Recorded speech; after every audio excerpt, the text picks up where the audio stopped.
Amigas y amigos de Cinéfilos en Apuros, ¿cómo están? Soy Elia Leonardo. Hablemos del Mago del Kremlin, película dirigida por Olivier Assayas, que al momento de grabar este video se encuentra exhibiéndose en la Cineteca Nacional. Y nos cuenta lo que pasa con Vadim Baranov, interpretado por Paul Dano, quien de la noche a la mañana pasa a convertirse de ser un hombre del teatro, de la cultura y del entretenimiento ruso al asesor de Vladimir Putin para que éste ascienda en la política de la Rusia postsoviética.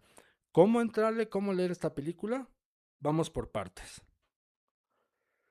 Partamos de algo, y ese algo tiene que ver con la mirada anglosajona o la mirada occidental que se tiene sobre Rusia en las producciones, ya sea series o películas. Y es que aquí, si bien es una película francesa, está hablada en inglés y recurre a dos protagonistas identificados y asociados a la industria hollywoodense, como lo son Paul Dano y Jude Law. En esta película, en El Mago del Kremlin, vamos a ver algo que ya han abordado otro tipo de producciones y me voy a detener en 3 puntos. Uno, Rusia es la cárcel más grande del mundo. Dos, Rusia es el imperio de los oligarcas y la gente poderosa. Y tres, Rusia es la nación sin libertad de expresión.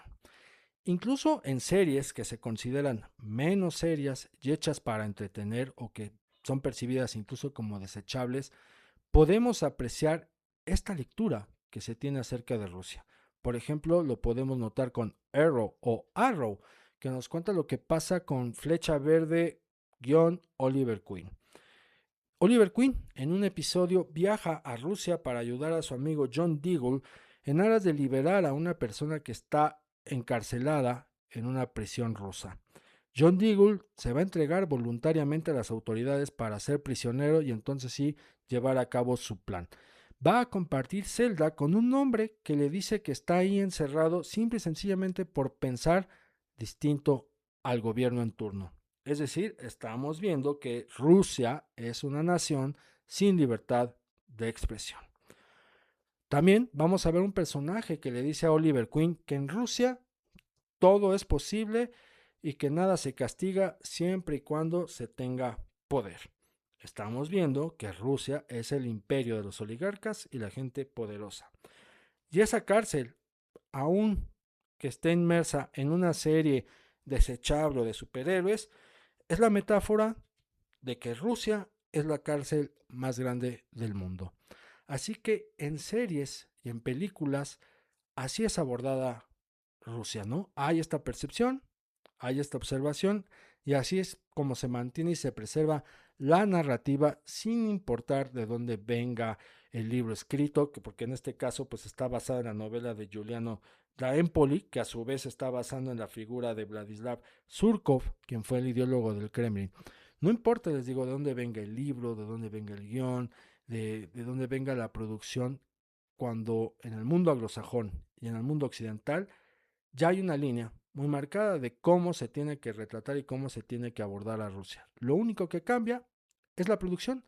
Puede ser una serie o puede ser una película. Puede ser una película, voy a entrecomillar, seria, como la que hace Olivier Assayas, o una serie desechable, entre comillas, como Arrow. De todas las subtramas y subtemas que pone sobre la mesa el mago del Kremlin, me voy a detener en uno o en una que tiene que ver con el ejercicio de la comunicación y del periodismo, y me refiero al poder de las redes sociales.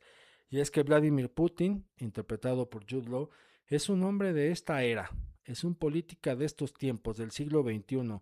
Se aleja y ya no tiene nada que ver con aquellos que recurrían a los extensos y largos discursos tan repetitivos que no decían absolutamente nada, pero se creía que esa imagen representaba liderazgo, representaba poder ante las masas, ante la población. Aquí incluso vamos a ver una escena en la que se ridiculiza y se caricaturiza un poco a Boris Yeltsin sobre ese político que ya va en decadencia, ese político que pertenece al siglo pasado y que ya no funciona en estos tiempos. Y por el contrario a él, Vladimir Putin es un hombre que sabe que hoy lo que vende son las redes sociales, que hoy lo que vende es el poder mediático. Así se lo hace ver el propio Vadim Baranov. Y pasa de la palabra oral a la acción, al movimiento, y todo esto bajo un propósito mediático. No solamente hacia el exterior, es decir, lo que se venda a otros países y hacia la población a través de la televisión, algunas plataformas, sino también hacia el interior, tal como lo hace en una secuencia con los soldados rusos en una cena de fin de año. Si nos vamos al plano real, ustedes recuerdan nada más cómo Putin ha sabido jugar muy bien con lo que es su afinidad con los perros o la postura de un líder que es capaz de todo cuando se baña en las aguas gélidas de algunas entidades rusas. Esta construcción mediática orquestada en la película por Vadim Baranov también incluye las fake news, mentir desde la información, mentir desde la comunicación y o el periodismo. Hay que decirle a la gente, no solamente a la nuestra, sino a aquella que está interesada en la vida política y social de Rusia, algo que quieran escuchar, algo que venda. No importa si nos ponemos como los malos de la película, tampoco importa si nos ponemos como los buenos de la película.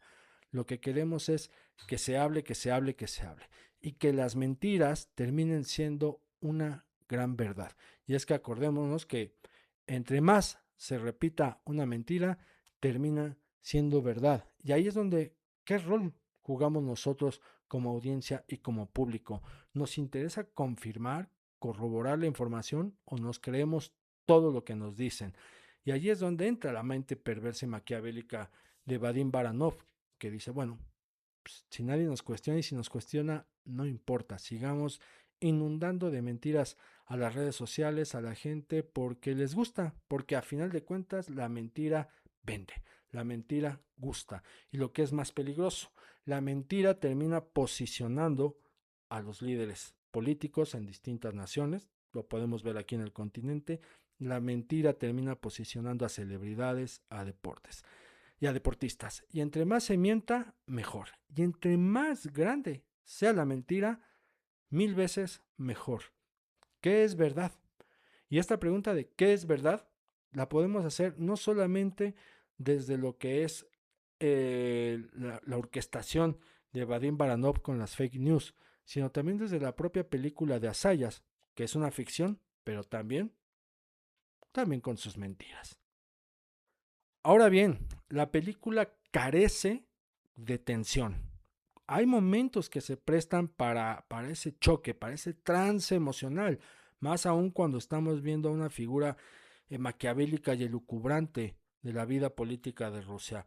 Se presta para ello, ¿no? Sin embargo, no sucede. En ningún momento acontece, no vemos tensión. La película de inicio a fin se mantiene gris, sosa, como lo es el personaje de Paul Dano en toda la historia.